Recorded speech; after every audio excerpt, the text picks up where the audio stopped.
In a country where millions around the world dream of stepping foot legally, some of America's own lawmakers, the people who write and vote on the nation's laws, began their journey here by breaking them. It may sound unbelievable, but it's true. A number of current American politicians were once illegal aliens. They entered the country illegally or overstayed their visas, yet rose through the system, earned citizenship, and ultimately ran for public office. Without further ado, let's take a look at a few politicians who entered the US illegally and are now part of its leadership. Robert Garcia was born in Peru and came to the United States with his mother at the age of 5 on a temporary visa, which later expired, leaving them undocumented. They remained in the country illegally for several years until the Immigration Reform and Control Act of 1986, signed by President Ronald Reagan, allowed families like his to apply for legal status. Years later, Garcia would not only become a U.S. citizen but also make history as the first openly gay immigrant elected to Congress, a personal milestone that, for many, symbolized how far America has come in terms of inclusion and opportunity. But instead of showing humility for the second chance he was given, Garcia has leaned into his past, using it as a political tool to promote policies that make it easier for others to break the law too. He's a vocal supporter of DACA, amnesty, and pathways to citizenship for all undocumented immigrants, regardless of how they arrived. His rhetoric goes further. In 2025, Garcia sparked outrage by calling for weapons to be used against Elon Musk after the billionaire businessman raised concerns about the border crisis. Many saw this not as jest, but as a chilling threat from a sitting congressman aimed at one of the world's most influential innovators. During this period, Musk's electric vehicle giant, Tesla, faced significant turmoil. Protests erupted at Tesla dealerships across the US, with vandals targeting vehicles and charging stations. Ruben Kiemann came to the US from Mexico as an undocumented child. Like many, he later obtained legal status and climbed the political ladder. Elected in 2016, he served just one term before his career was derailed by multiple sexual misconduct allegations. Speaker Nancy Pelosi called on him to resign. He didn't, but he didn't seek re-election either. Ruben's politics were predictably progressive. He opposed ICE, supported DACA expansion, and championed policies that essentially erased the distinction between legal and illegal immigration. Perhaps the most controversial member of Congress today, Ilhan Omar is a Somali refugee whose journey to the US has been clouded by serious allegations. Chief among them, marriage fraud. Specifically that she married her own brother to help him gain a green card. Despite mounting evidence and investigative reports, Omar has consistently dismissed them as baseless without directly addressing specifics. The mainstream media has largely sidestepped the issue, leaving the allegations unresolved in the public eye. But the scandals don't end there. Omar has repeatedly referred to Somalia as her country and its president as her president, a startling thing to hear from a sitting U.S. congresswoman. Her controversial rhetoric includes calling white Americans the biggest danger to the United States. I would say our country should be more fearful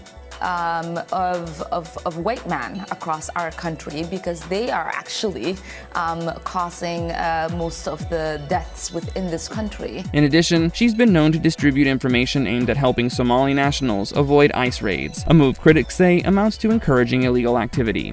Adriano Espaillat was born in the Dominican Republic and came to the U.S. illegally. He later obtained legal status and made history as the first formerly undocumented immigrant elected to Congress. Representing Harlem and parts of the Bronx, Espaillat is a staunch progressive, constantly pushing for amnesty, sanctuary city policies, and the dismantling of immigration enforcement. In 2025, he co-sponsored the New Way Forward Act, a bill critics argue would weaken deportation mechanisms and grant rapid citizenship pathways for millions of undocumented immigrants without vetting. Norma Torres came to the U.S. from Guatemala on a tourist visa at age 5. Her family overstayed, becoming undocumented. Years later, she gained citizenship and ran for office. Torres often uses her story to promote mass amnesty and push back on deportation efforts. Her activism took a controversial turn during the June 2025 Los Angeles protests against ICE raids, where Torres was among the demonstrators opposing federal immigration sweeps. During the riots, ICE officers were targeted with violence that included throwing rocks and other projectiles, along with vandalism in the form of graffiti, calling for violence against ICE officers. Myra Flores stands out on this list as the only Republican, and also someone who has taken a very different stance from her fellow immigrant lawmakers. Born in Mexico, her family moved to the United States when she was just 6 years old, and she became a U.S. citizen at age 14. Though she only served a short time in Congress, Flores made history in June 2022 by flipping a Democratic seat in a special election, becoming the first Mexican-born Republican woman elected to Congress. However, she lost her bid for a full term that November in a redrawn, Democratic-leaning district, and was defeated again in a 2024 rematch. Unlike the others, Flores does not glorify illegal immigration. In fact, she's been a strong advocate for secure borders, calling for strict enforcement of immigration laws and opposing policies that reward unlawful entry, including Biden's open border approach. Thank you for watching our video. Stay informed, stay engaged, and subscribe for more updates on the issues shaping our nation. See you next time.